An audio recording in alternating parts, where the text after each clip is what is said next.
Bonjour à tous. Alors aujourd'hui, je vous propose de revenir sur une application que j'ai utilisée dans ma dernière vidéo. Si vous n'avez pas vu ma dernière vidéo d'ailleurs sur le podcast, comment on fait un podcast, je vous invite à la regarder. À la toute fin, j'ai fait un petit bonus pour parler de Notion et pour parler de comment on peut gérer son calendrier de production de contenu.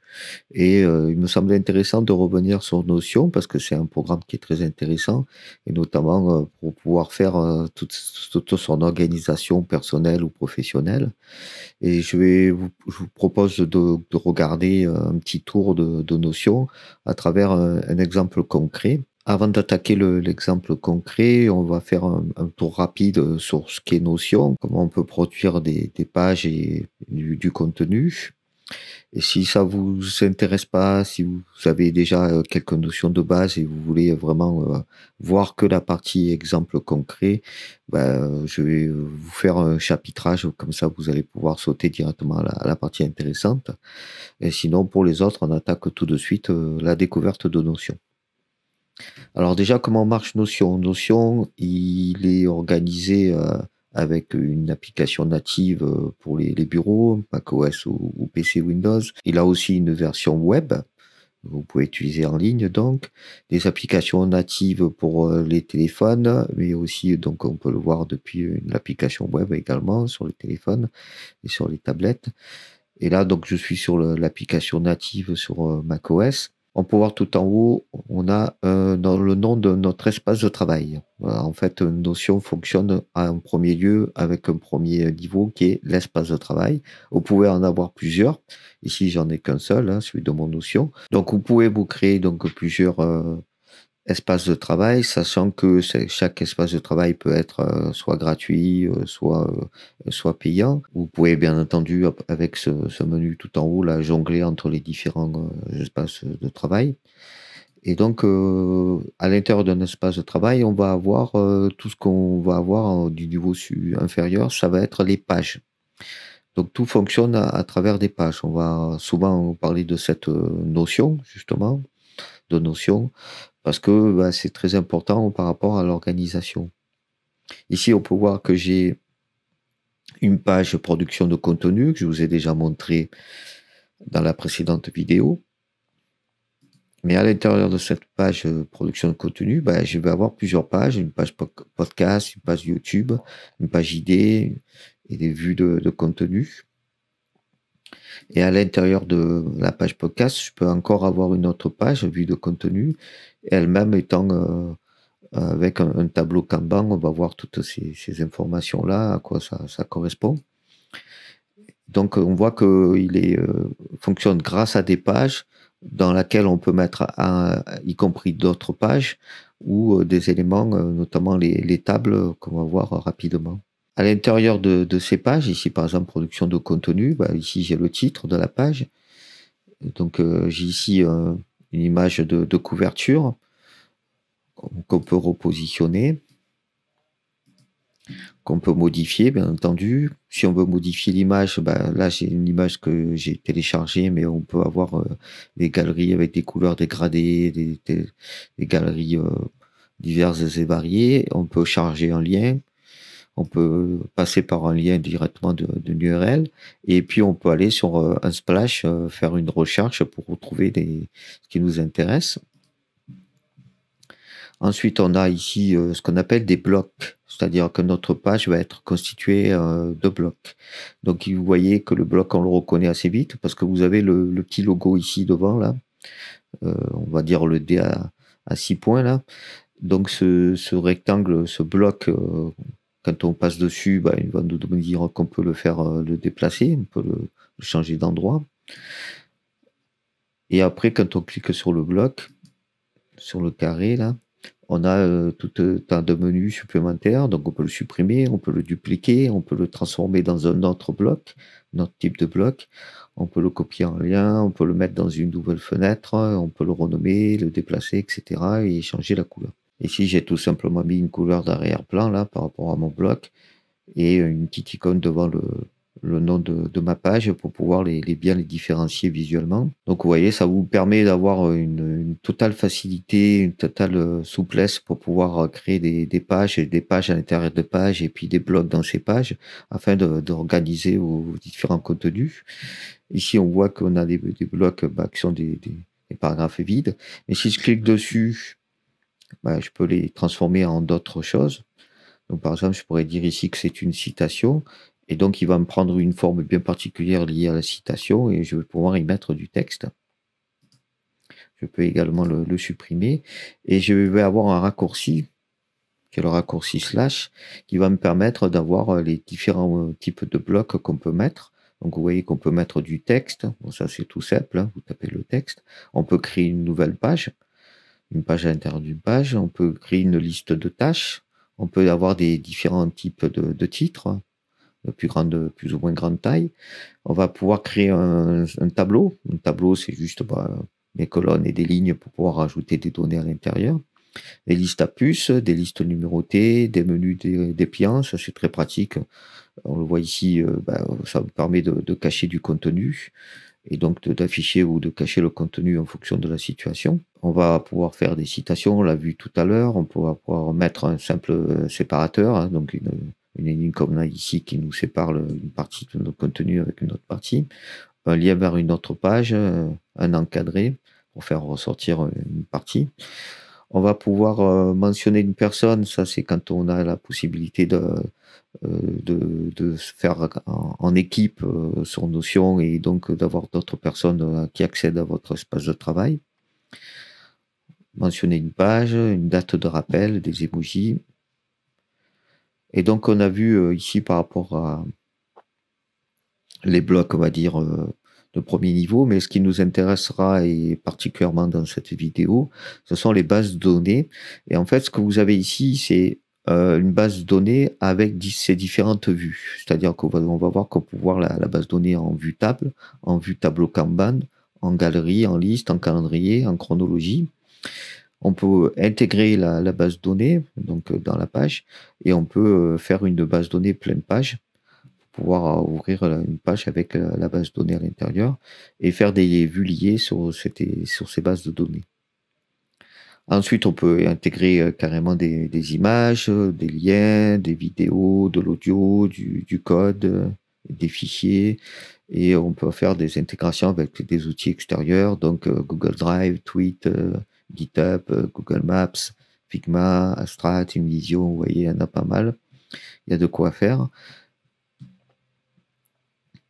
Et donc, on a des blocs avancés, qu'on pourra sûrement voir ça peut-être dans une prochaine vidéo, qui peut être très intéressant. C'est-à-dire que maintenant, on a même des titres dépliants, c'est-à-dire le mélange entre les toggles pour les dépliants et les titres H1, H2, S3. Directement la possibilité de créer des colonnes comme j'ai fait ici. Ici, c'est une première colonne, et ici, une deuxième colonne. Ça permet de s'organiser et de faire de la pagination plus intéressante. Voilà, donc ça c'est pour le premier niveau de Notion. Donc on voit qu'on peut rapidement se permettre de faire tout un tas d'outils de productivité comme prendre des notes, faire des calendriers de production, faire des recherches. On a pas mal de choses qui sont faisables et c'est ce qui est intéressant, c'est sa souplesse qui nous permet de faire ça sans trop de difficultés. Ça peut faire peur au départ parce qu'on va se retrouver avec une page qui est complètement vide, un espace de travail qui est vide, mais c'est pas grave, vous allez voir que rapidement vous allez prendre le pli parce que ça se fait très rapidement.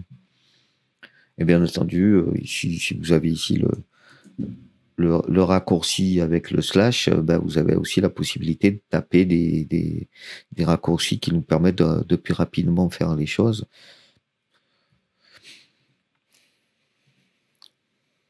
Par exemple, vous avez le dièse. Si vous en tapez qu'un seul et que vous faites un espace, ça vous crée un titre 1. Si vous mettez 2 dièses et un espace, ça fait le titre 2. Et si vous mettez 3 dièses et un espace, ça vous fera le titre de niveau 3. Voilà, ce qui va nous intéresser, nous, c'est est-ce que Notion va nous permettre de traiter des bases de données, puisqu'on a vu qu'il sait faire ça. Les bases de données, on a vu soit en ligne, soit en pleine page. Et nous permettre de gérer des tables de données relationnelles, des bases de données relationnelles, comme vous pourrez faire avec du MySQL, pour ceux qui connaissent les requêtes SQL. Ou est-ce qu'il n'est pas assez souple pour ça, ou pas assez costaud pour pouvoir faire ça? Je vous propose de le voir directement par un exemple. Pour ça, j'ai décidé de reprendre un petit peu l'architecture que j'ai utilisée pour faire le site Wemstat Club, donc qui sont des statistiques sur le club olympique de Marseille, avec de nombreuses saisons. Et pour ça, donc, comment ça va se goupiller? Donc, comme on peut mettre des pages dans des pages, ici j'ai regroupé dans mon club ici euh, toutes les tables que j'ai utilisées. On va commencer par la première, la table match.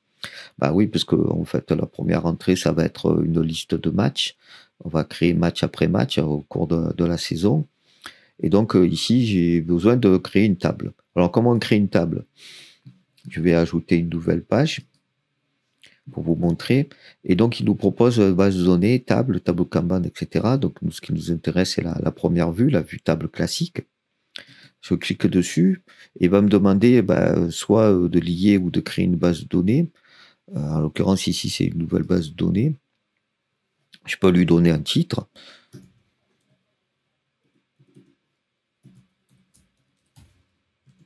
Je vais l'appeler match 2 pour pas s'en mêler les pinceaux avec l'autre.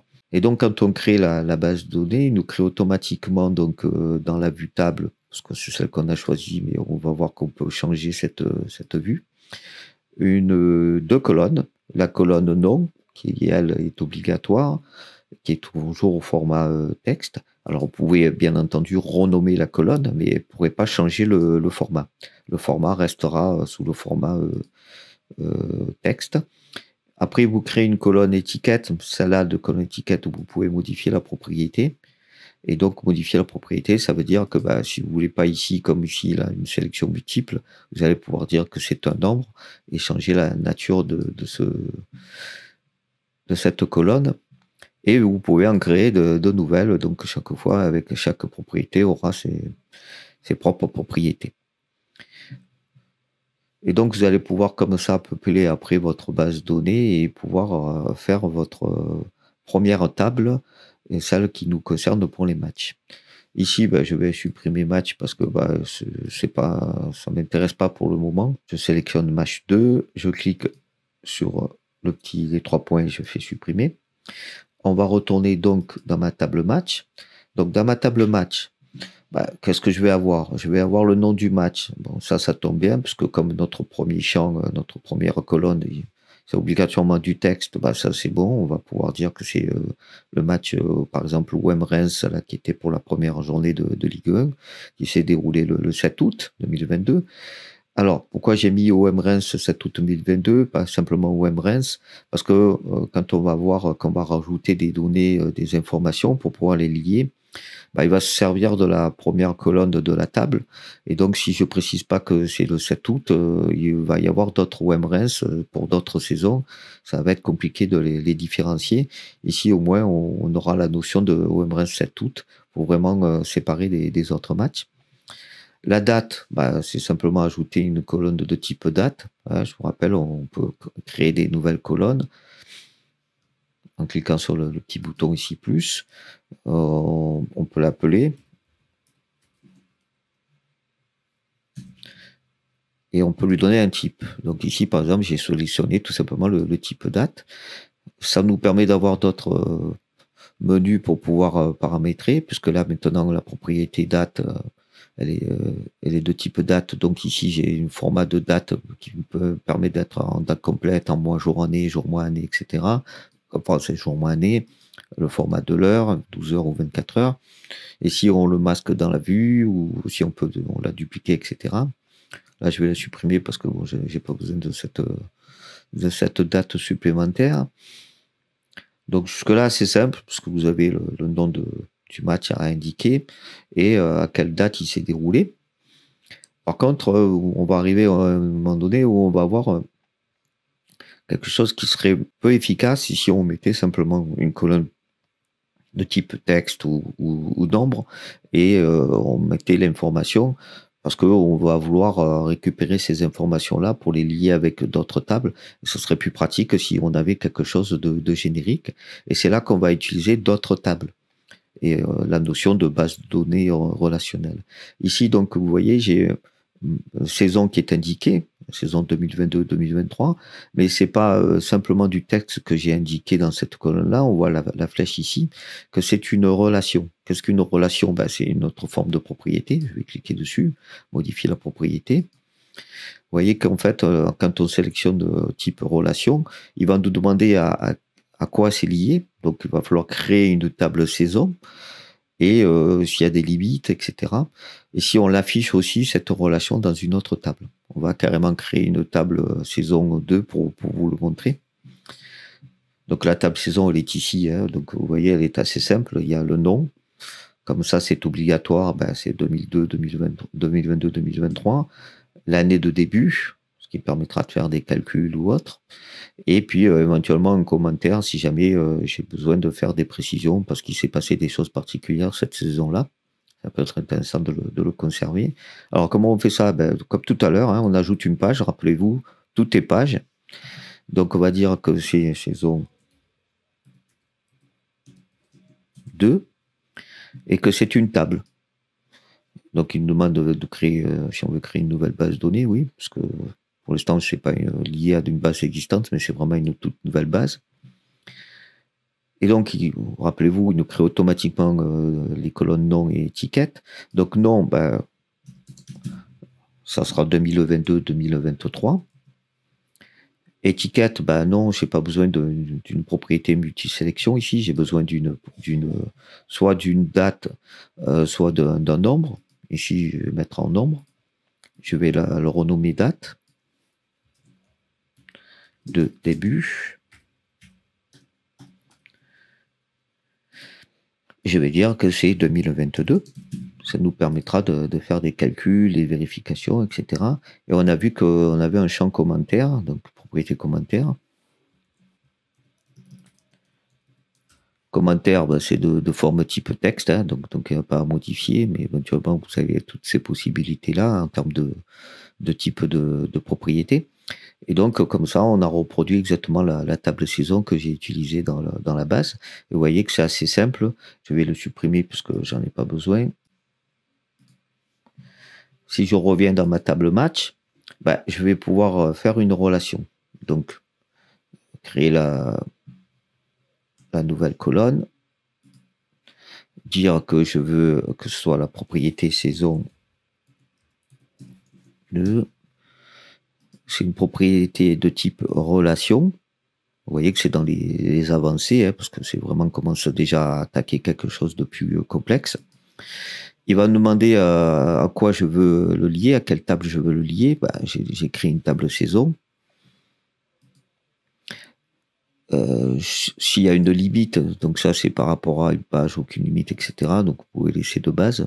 Et si vous voulez afficher dans saison. Donc ça c'est si vous voulez faire une relation dans les deux sens.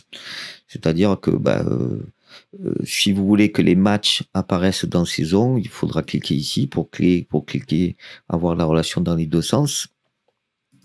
Ou ne pas cliquer, laisser fermer pour avoir seulement la relation entre les matchs et les saisons. Là, c'est ce qu'on veut. On veut pas forcément avoir dans nos saisons l'ensemble des matchs. Mais bon, vous pouvez le faire quand même.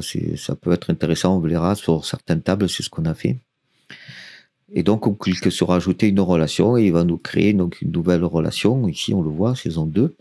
Saison 2, si je clique, automatiquement, comme il est lié à la table saison, il va nous permettre de linker des pages présentes, donc une des saisons. Donc ici, par exemple, 2002-2023. Si je clique en dehors, vous voyez que maintenant, notre match est lié à la saison 2022-2023. Et c'est comme ça qu'on va procéder pour toutes les autres propriétés, toutes les autres tables. On va créer comme ça à chaque fois des nouvelles tables ou des nouvelles relations pour pouvoir compléter notre match et pouvoir faire notre relation complète au niveau des bases de données. Comme la pédagogie, c'est souvent de répéter les choses, je vais souvent me répéter dans ces vidéos, mais au moins comme ça va pouvoir rester mieux en tête.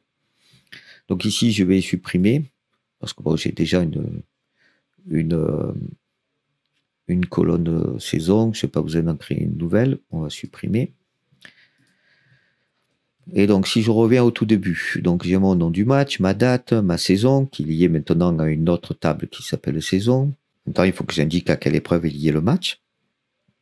Et si l'épreuve, c'est une épreuve de Ligue 1 Uber Eats. Et donc, c'est pareil. Pour l'instant, ça n'existe pas encore. Il faudrait que je la crée. Donc, je vais créer la table épreuve. En créant la table épreuve, il m'a proposé un nom et une étiquette. Donc, le nom, ça, vous êtes obligé de le garder. Ici, on va dire que c'est la Ligue 1 Uber Eats. J'ai mis un nom court à la place des étiquettes parce que de forme texte, parce que bon, là, c'est pour à certains moments, si je veux un affichage un peu plus court, sans le sponsor de la ligue, etc. Un commentaire éventuel pour pouvoir mettre des informations. Ici, par exemple, je pourrais noter que la Ligue 1 Uber Eats, cette année, on va passer de 20 clubs à 18 clubs. Et donc, il va y avoir plus de descentes que les années précédentes. Un logo, si jamais il y a un logo bien particulier. Ici, c'est le logo par rapport à la Ligue de football nationale. Et comment se fait cette propriété-là? C'est une propriété de type fichier média. C'est un des choix possibles. Et qu'est-ce que ça apporte? Eh bien, ça apporte qu'à partir du moment où c'est une propriété fichier média, quand vous cliquez dessus, vous pouvez ajouter un fichier ou une image que vous allez pouvoir récupérer sur votre disque dur et donc pouvoir mettre ici, par exemple, j'ai mis le logo de la Ligue 1 Uber Eats, mais bon, vous allez avoir pour votre cas présent ou pour d'autres compétitions les autres logos liés. Et ça va vous permettre de mettre image ou autre. C'est intéressant, vous allez pouvoir conserver et agrémenter visuellement vos pages. Donc là, c'est tout pour cette table-là, elle est assez simple. Et donc, on voit que dans la table match, maintenant, on a la possibilité de lier, comme on a fait tout à l'heure, donc propriété, relation, là, avec la table épreuve. Et on a la possibilité, du coup, il nous permet de sélectionner les différentes épreuves. Ici, il n'y en a qu'une, parce que j'ai fait simple, mais vous aurez après la Coupe de France, Coupe d'Europe ou autre. Pareil pour le niveau. Donc, pour le niveau, il va falloir créer une table.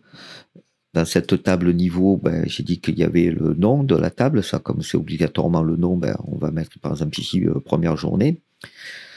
Le rang, c'est par rapport au fait que vous allez vous retrouver la première journée jusqu'à la 38e journée, par exemple, pour la Ligue 1. Mais vous allez avoir aussi le 32e de finale, 16e de finale, 8e de finale, etc. pour la Coupe de France. Pareil pour d'autres niveaux pour la Coupe d'Europe. Donc, ça va être intéressant de les séparer. Donc, pour les rangs de première journée jusqu'à la 30e journée, on va dire que c'est les rangs 1 à 38, par exemple. Mais je veux dire que le 32e de finale, c'est le rang 40, mettons, et le 16e de finale, le rang 41, etc. Ça nous permettra de les ranger dans un ordre particulier. Et puis pareil, en commentaire, si jamais il y a des informations particulières à mettre. Vous voyez, donc la table niveau, c'est assez simple. Donc on fait pareil après pour le club. Donc pour le club, vous allez avoir, par exemple, ici, j'ai mis qu'un seul match, donc j'ai mis l'Olympique de Marseille, c'est le club qu'on va suivre. Et après, j'ai mis le Stade de Reims, qui est l'adversaire du premier match. Et donc, j'ai mis un nom court, éventuellement, et si c'est lié à une ville ou pas. Donc, par exemple, ici, c'est lié à une ville, donc Marseille. Donc, il va falloir créer la table ville. Donc, la table ville, le nom, ça c'est une évidence. Si c'est lié à un pays ou pas, donc du coup, il faut créer un table pays. Donc, vous voyez ici, rien qu'en mettant les joueurs de l'Olympique de Marseille et 2 ou 3 adversaires du Stade de Reims, j'ai déjà mis une dizaine de pays. Donc, on voit que rapidement, on va pouvoir peupler notre base.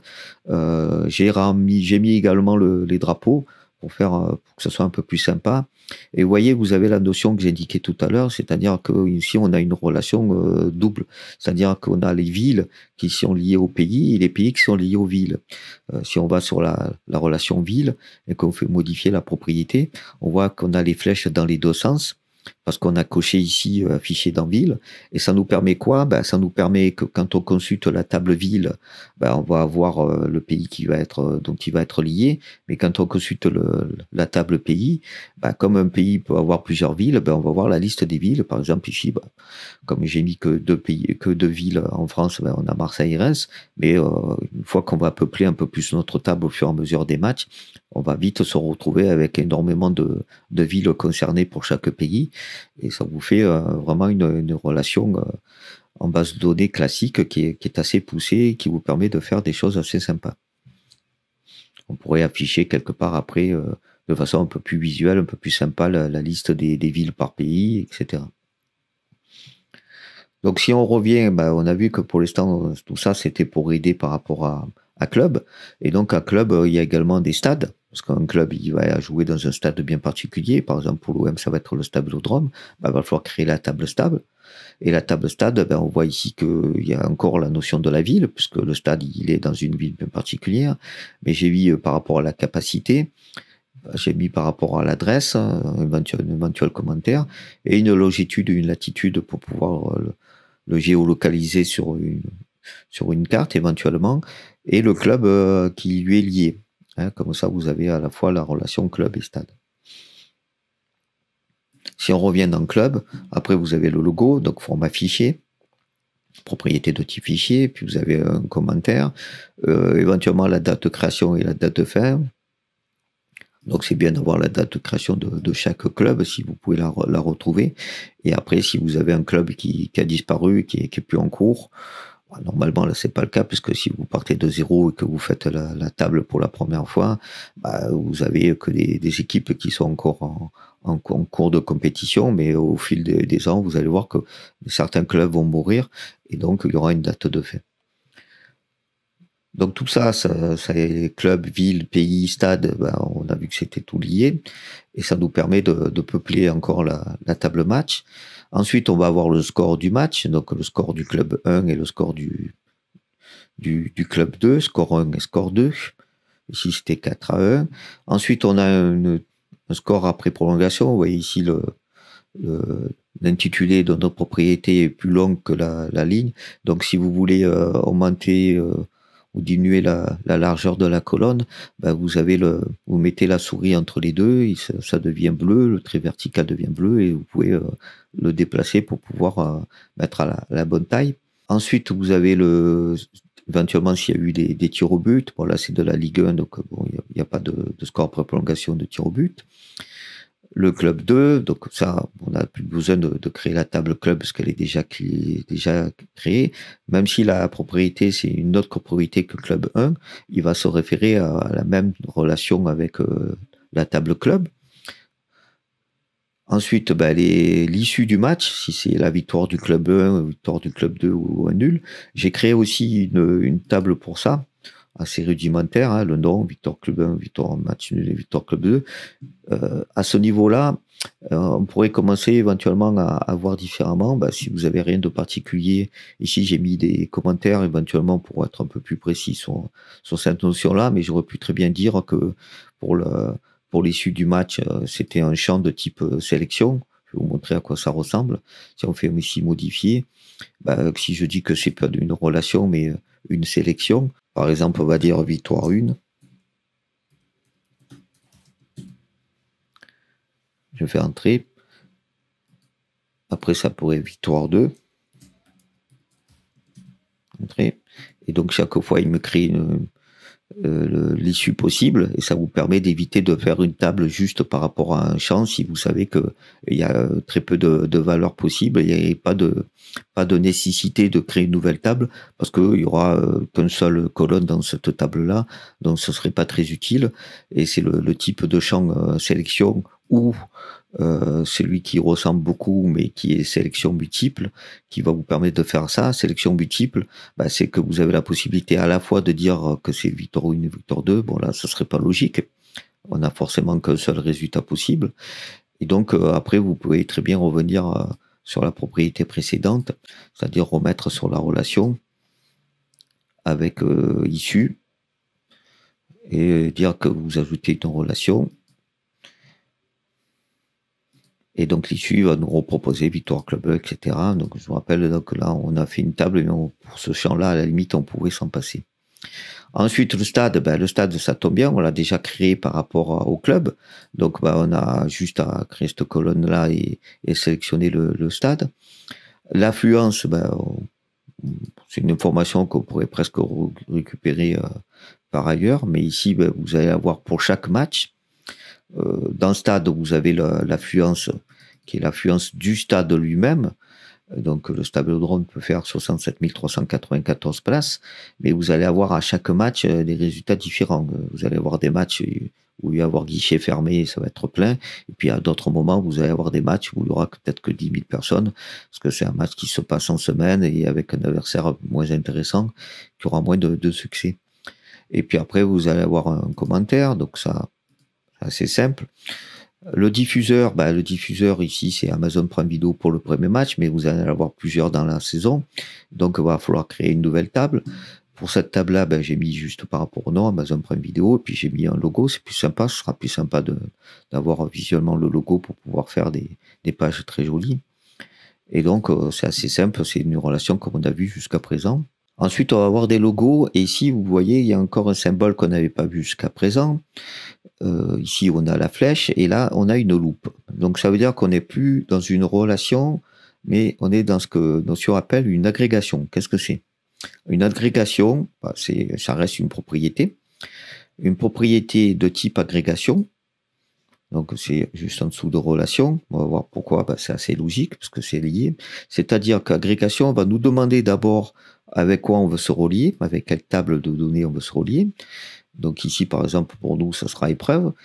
Et il va aller chercher la propriété qu'on va lui désigner dans cette table épreuve.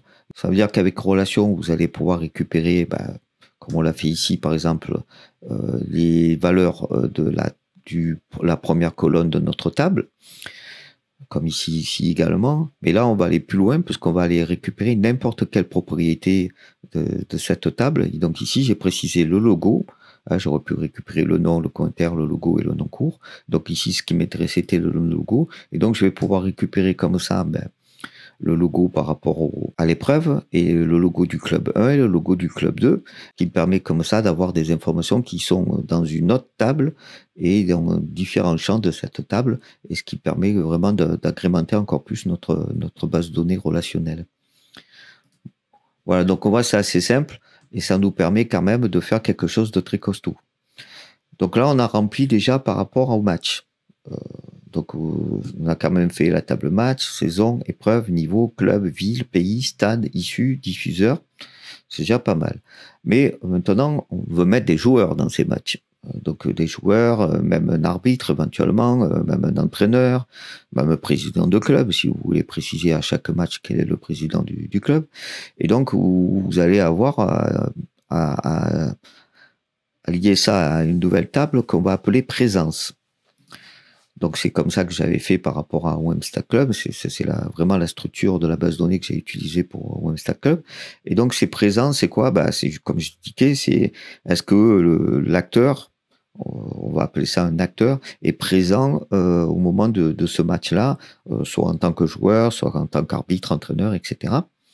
Et donc ici, par exemple, vous voyez, j'ai mis quelques personnes, essentiellement des joueurs de l'OM, mais vous avez aussi 2 ou 3 adversaires en fonction de s'ils ont mis des buts, s'ils ont pris un carton.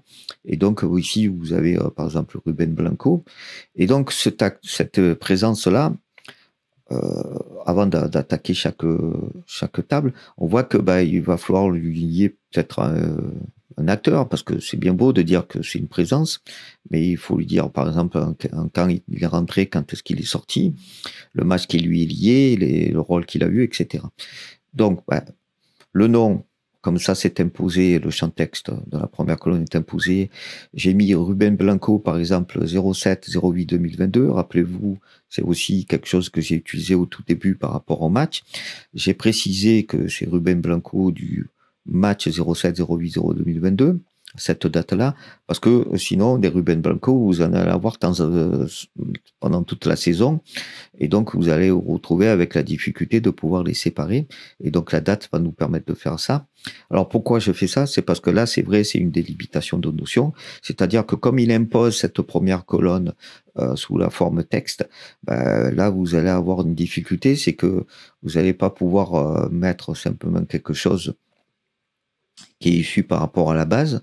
Et ici, par exemple, j'ai Ruben Blanco, qui est lié dans une table acteur qu'on va voir tout de suite. Mais ça ne va pas, je ne pourrais pas le mettre en première colonne. C'est pas possible. Je peux pas faire une relation une propriété de type relation dès la première colonne. Je suis obligé de conserver ma propriété de type texte. Et donc, je ne vais pas simplement avoir Ruben Blanco, il va falloir que j'indique par rapport au match. Après, pour le match, ça, on a déjà la notion de match. Hein. On a déjà la table de match. Et le fait de pouvoir faire cette présence pour indiquer les différentes présences à chaque match, c'est ça qui va nous permettre, in fine, d'avoir le visuel attendu. Le rôle, comme on a vu que on a créé une notion d'acteur, c'est-à-dire qu'on sait qui est la personne, mais pour l'instant, on ne sait pas quel rôle il a joué dans le match. C'est là qu'on va pouvoir l'indiquer. Bon, c'est une table, mais elle est assez simple. Hein. Donc, il y a son rôle et puis après, un rang éventuel pour pouvoir faire des tris, des séparations plus tard.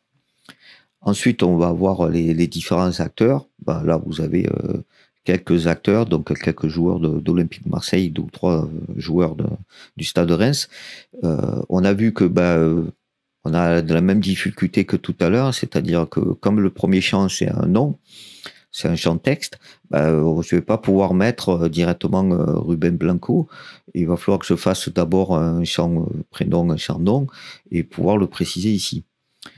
Je vais vous faire un petit bonus pour vous montrer quelque chose d'intéressant en fin de vidéo. Ce qui fait que, par exemple, si j'ai créé ici une nouvelle page, je ne vais pas forcément remplir le premier champ. Je vais le laisser vide et je vais mettre un prénom et un nom. Par contre, indiquer un pays de naissance, etc.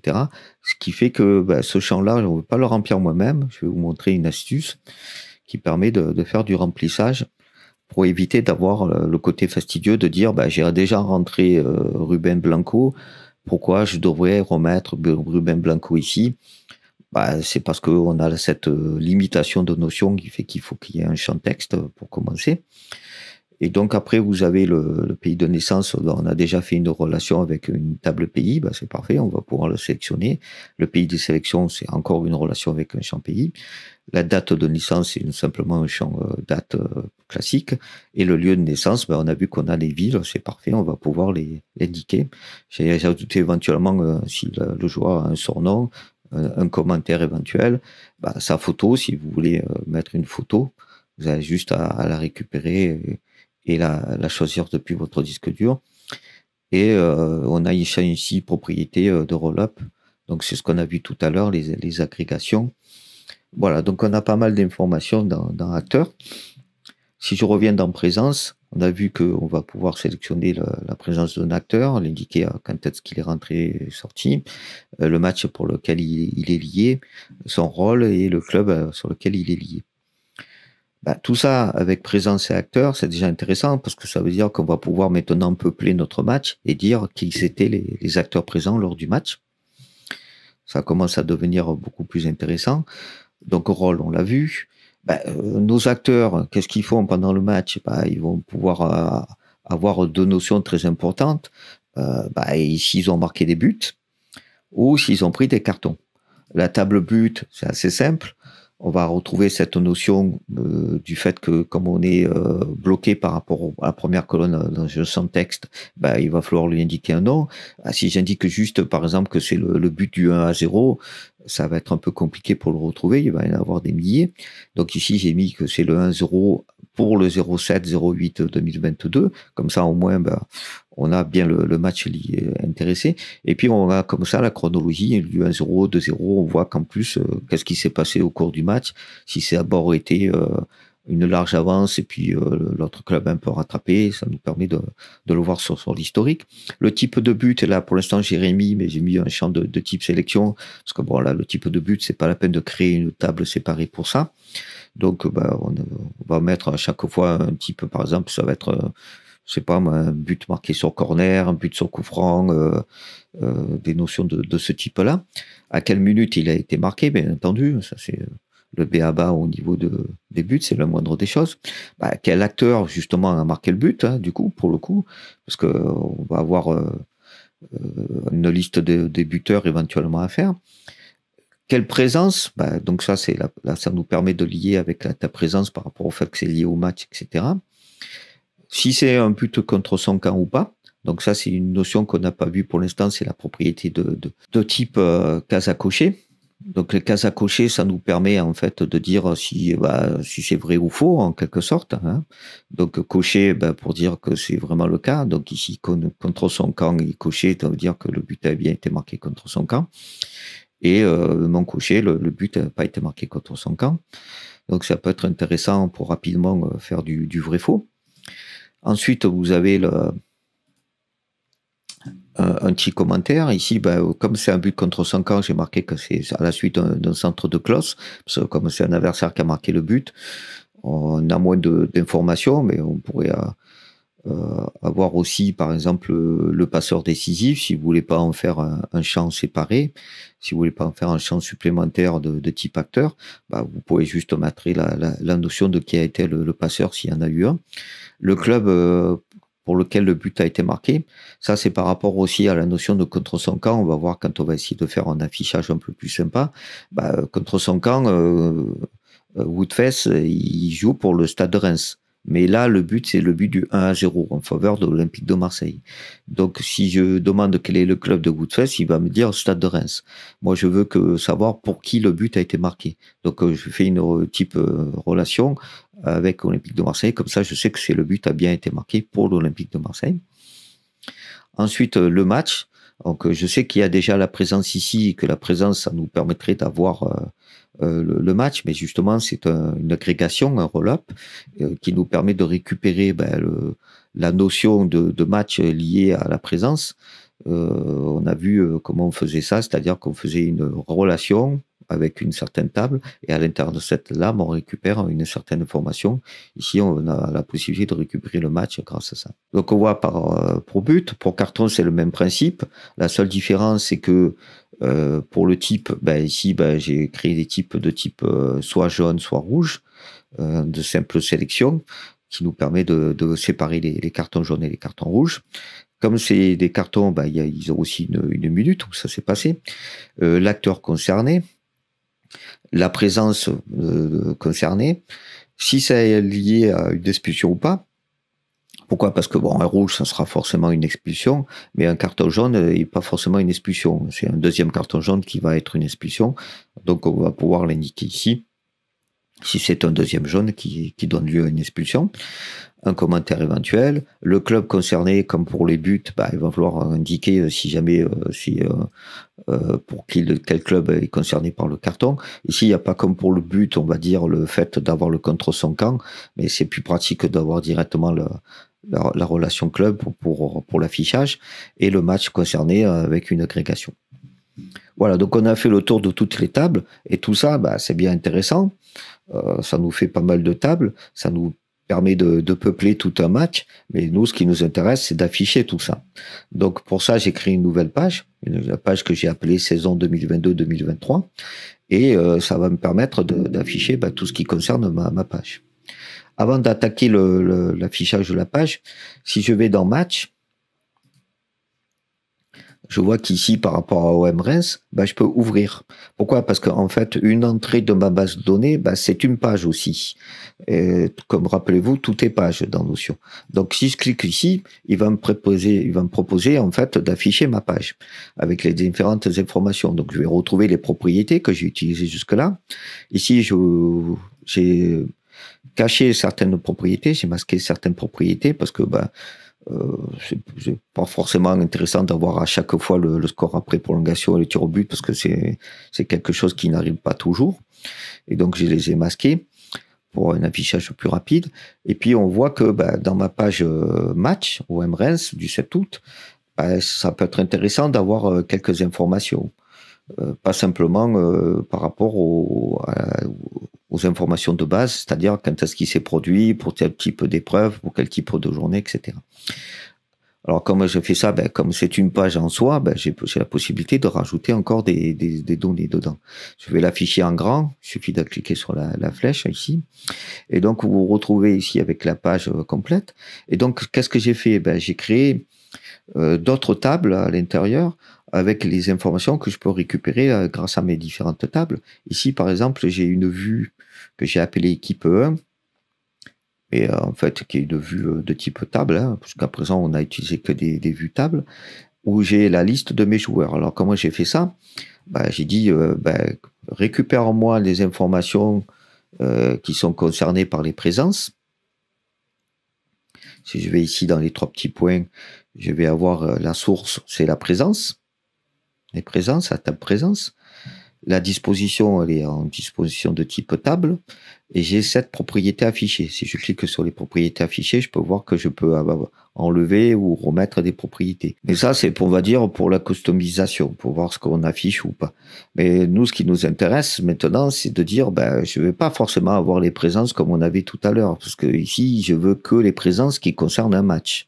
Donc, on va rentrer dans la notion de filtrer et de filtre. Et ici, en fait, vous voyez, j'ai un filtre qui me dit que je veux que les matchs qui contiennent OM Reims 07-08-2022, puisque c'est les différents matchs qui ont un nom.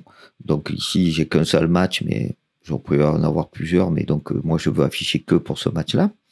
Et qui concerne que l'équipe de l'Olympique de Marseille, puisque mon club 1, c'est l'Olympique de Marseille. Mais j'aurais pu avoir Stade de Reims, on va voir ça dans Club 2. Donc ça, c'est le filtre qui nous permet d'avoir les informations. Éventuellement, vous pouvez avoir une notion de tri en disant, je veux trier en mettant tel champ en premier, en descendant, en montant. Donc c'est là où on va voir ça notamment avec les buts et les minutes. Donc on voit qu'on affichera maintenant que le match OM Reims du 7 août et que le club olympique de Marseille. Donc en filtrant comme ça, j'ai bien mes différents protagonistes, mes différents acteurs qui sont que pour l'Olympique de Marseille. Ensuite, je veux avoir une nouvel affichage. Donc ici, j'ai appelé ça but équipe 1. Donc c'est le même principe. Hein, c'est quand j'ai créé mon affichage. En fait, c'est j'ai fait le petit plus ici. Hein, j'ai choisi de type table. Et il m'a proposé, m'a demandé quelle table je voulais afficher. Donc là, c'est quoi? C'est les buts. Hein, puisque ici, j'ai demandé la liste des buts. Donc c'est la source, c'est la table but. Toujours en disposition de table et avec les différentes propriétés qui soient affichées ou pas.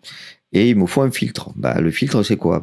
Il y a une règle qui est si la présence contient Ruben Blanco, Samuel Julio, etc., donc les différents joueurs de l'Olympique de Marseille, vous pouvez les sélectionner ou les délectionner dans la liste des joueurs. Tu vas le mettre dans ces présences-là.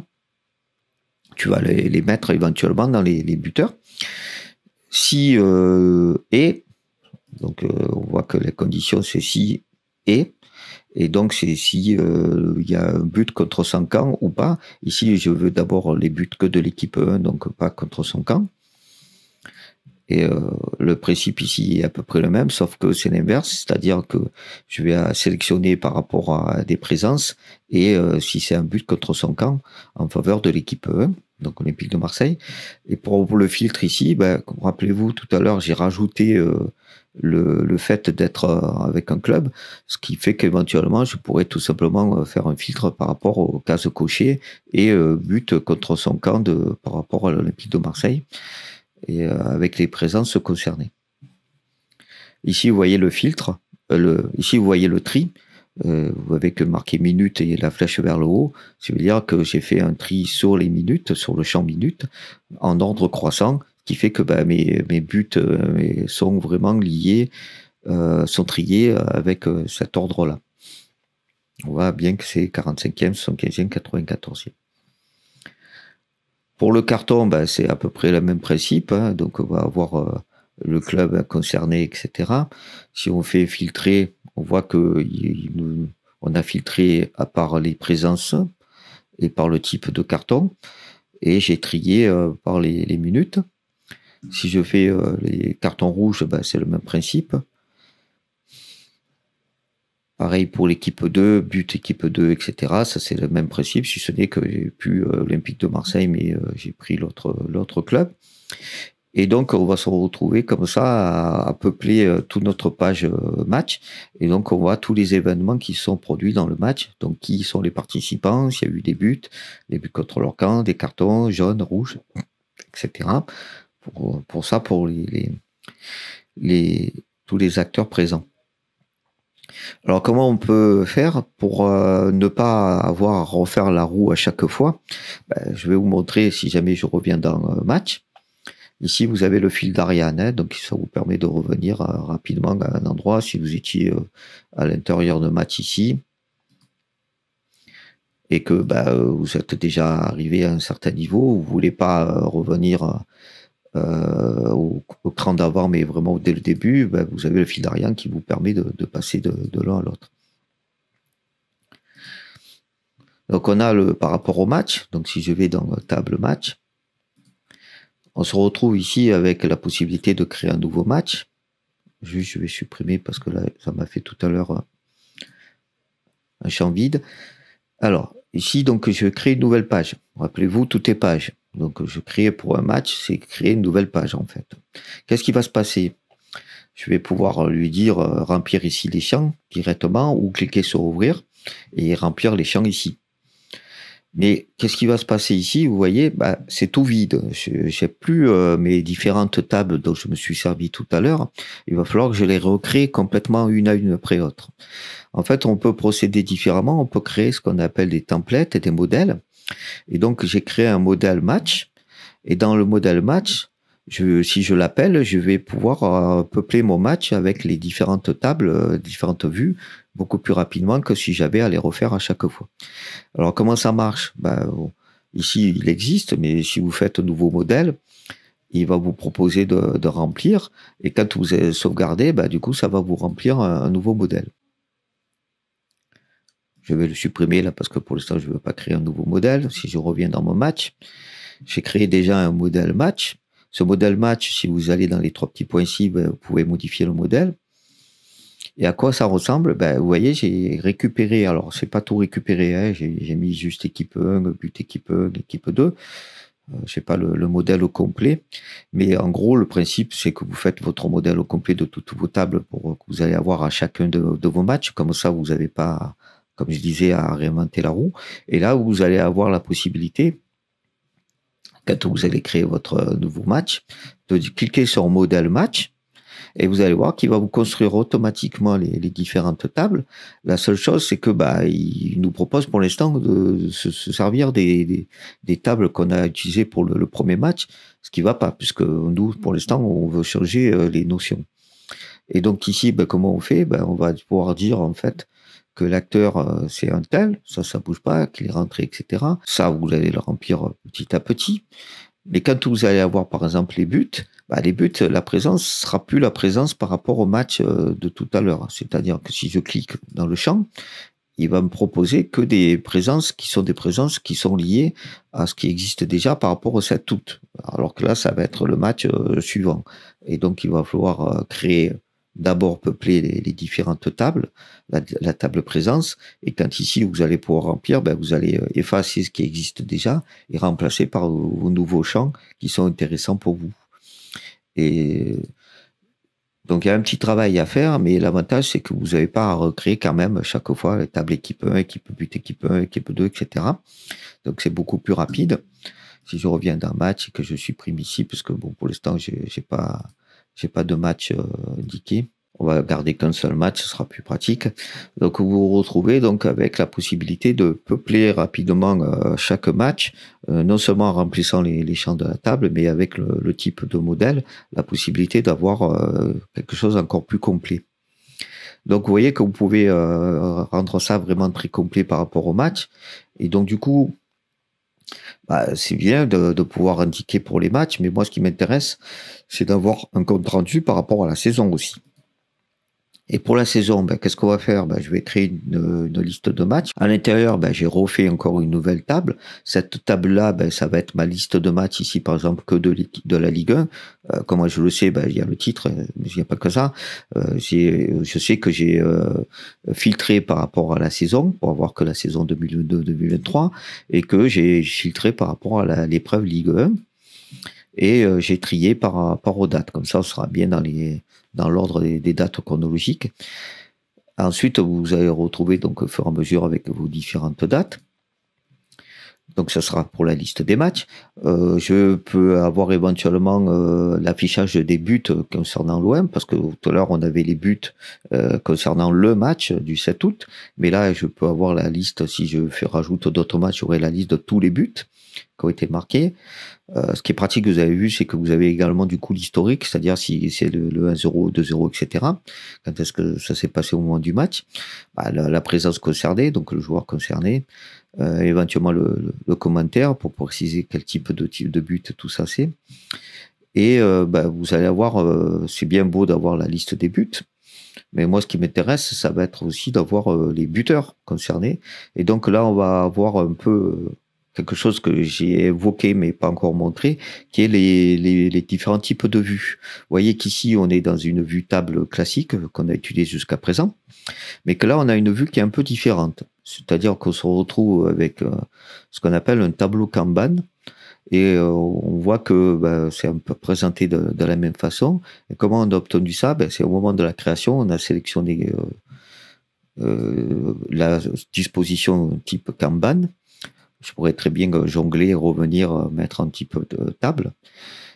D'ailleurs, si je fais ici, par exemple, en type de calendrier, vous allez voir qu'il va créer un calendrier qui va concerner mes différents matchs et mes différents buteurs. Moi, c'est pas ce qui m'intéresse ici, bien sûr. Hein. C'est le type Kanban. Et après, au type Kanban, il va me demander comment j'ai les groupes. Si je les groupe par acteur ou par club, etc.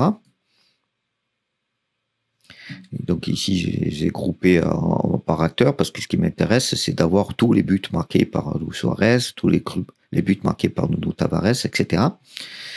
Donc il y a aussi le buteur contre son camp là.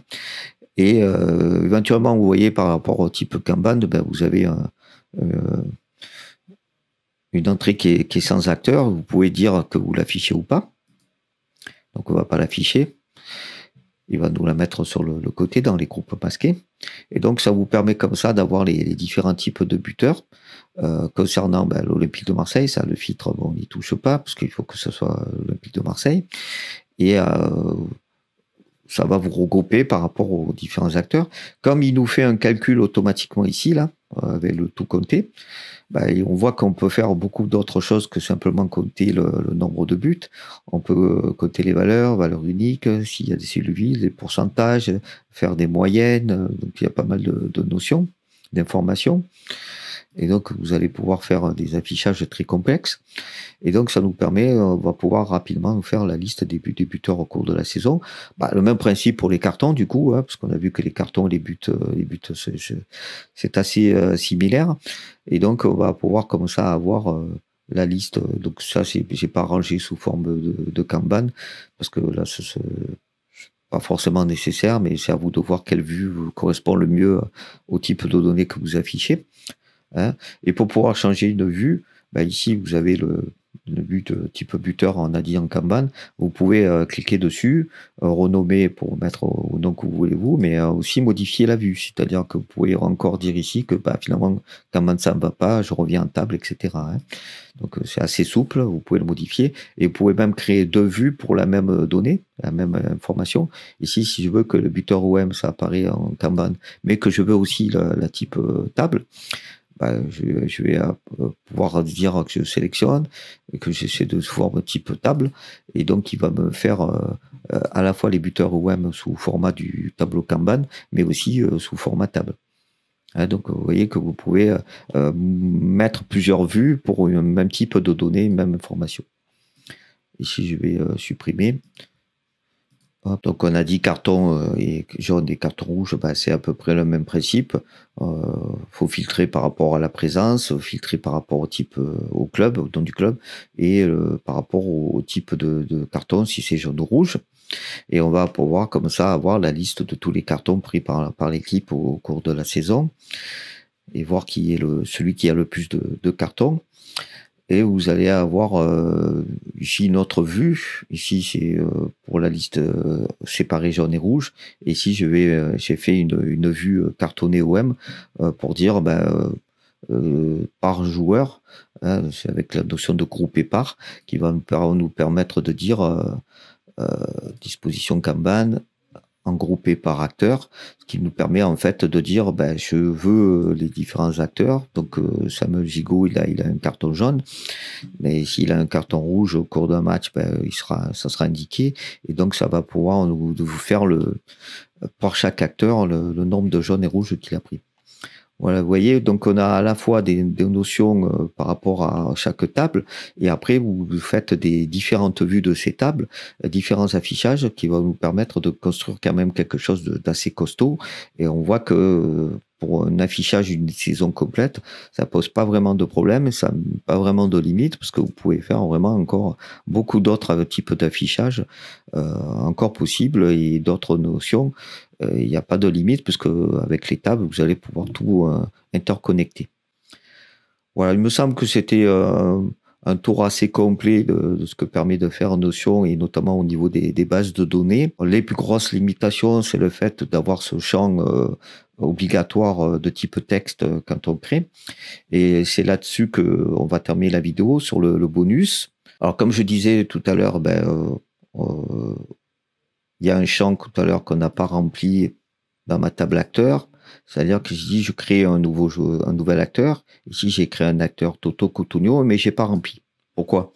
Parce qu'en fait, je vais faire remplir ce champ-là automatiquement par un autre outil qui s'appelle mec.com, qui va me permettre de faire de l'automatisme et d'éviter d'avoir à faire des tâches un peu répétitives et inintéressantes. Ici, remettre que c'est Toto Cotugno alors qu'on a déjà tapé le prénom et le nom, c'est un peu contraignant. Donc, je vais laisser faire le système automatique. Je vais vous montrer ça dans l'outil. Voilà, on est sur le site de mec.com. Donc, j'ai simplement créé un compte. Hein. Et dans ce compte-là, la première chose qu'on fait, c'est qu'on crée un nouveau scénario. Le scénario, il est ici. Intégration Notion. Alors, comment ça marche? On fait une première sélection d'un outil. Donc, j'ai sélectionné l'outil Notion. Il m'a demandé de mettre en place une connexion, donc de faire une connexion vers ma base Notion, donc de se connecter, de voir quel type de sélection, de surveillance on peut faire. Et à partir du moment où il découvre quelque chose, il va mettre en place d'autres actions. Donc c'est ce qu'on fait, c'est ce qu'on lui dit ici. Hein. Il watch la database item en fonction du date de la création. La base de données, j'ai simplement dit que je voudrais la base qui s'appelle acteur. Et il a cherché et il a retrouvé donc cette valeur-là. La limite, c'est le nombre de champs qu'il va couvrir à la fois. Si vous voulez, si vous savez que vous allez mettre une vingtaine de nouveaux acteurs à chaque match, c'est rarement plus, mais bon, c'est à peu près, voilà, vous allez avoir aussi les adversaires à mettre, donc vous allez forcément en avoir, même si le club que vous suivez, forcément, vous avez quasiment plus à mettre de nouveaux joueurs au cours de la saison. Vous allez quand même avoir un certain nombre d'adversaires à rentrer. Et donc, il va suivre ça. Donc, il voit qu'il y a eu une création. Qu'est-ce qu'il fait? Je rajoute, donc, on a vu par le petit plus, là, ce module-là. Et ce module-là, qu'est-ce qu'il fait? Donc, il y a toujours la connexion vers Notion. Donc, il select from a list une database. La database, on a juste fait chercher, donc il a cherché acteur. On va modifier quoi? Le database item ID, donc le champ, la ligne concernée, celle où il y a Toto Cotugno. Il va prendre quoi comme champ? Il va prendre des champs. Ici, c'est grâce à Map. Il va prendre les champs qu'on va lui indiquer ici. C'est-à-dire qu'il va prendre dans les properties value le prénom, mais pas que le prénom tout simple, mais le plain text, le texte plein, là, en fait, le texte pur, le texte brut. Donc, c'est ça qui fera le prénom. Et un space, c'est juste pour ajouter un espace, pour séparer le nom. Et la même chose avec le nom, le plain text, pour avoir le nom en texte brut. Et comme ça, donc, il va remplir le champ automatiquement. Si vous faites run once, il calcule une seule fois le scénario. Si vous le mettez en on, ici avec un espacement. Le compte gratuit vous permet de faire ça que toutes les 15 minutes. Et il va surveiller toutes les 15 minutes s'il n'y a pas de nouvelles créations et faire la mise en forme. Alors, bien entendu, comme la limitation du compte gratuit, c'est un changement, une surveillance toutes les 15 minutes. On ne va pas attendre les 15 minutes. Donc, on va cliquer ici sur Run Once pour qu'il nous fasse le scénario. Et donc, il nous indique quoi? Ben, il nous indique déjà qu'il n'y a pas d'erreur. Donc, c'est bien, ça c'est bien complété. Qu'il a fait une chose ici. Et il a retrouvé par rapport à une modification, une création de date aujourd'hui à 14h24 qu'il y a bien eu une modification de fait, une nouvelle ligne. Et donc ici, on va voir que il nous a fait la création par rapport aux informations qu'il a trouvées. Donc si je retourne dans Notion, je vais me retrouver avec Toto Cotugno qui a été rempli, alors que c'est pas moi qui l'ai tapé, hein, c'est automatiquement le système qui est allé la récupérer. Donc ça vous évite comme je disais, pour des tâches un peu contraignantes, à avoir à taper vous-même les informations. Et ça nous enlève un peu une limitation de notion au passage. Voilà, donc c'est tout pour la vidéo d'aujourd'hui. Je pense que c'est un tour assez complet de notions. J'espère que ça vous aura plu. N'hésitez pas à revenir sur juste une mise au point, à vous abonner, et je vous dis à bientôt.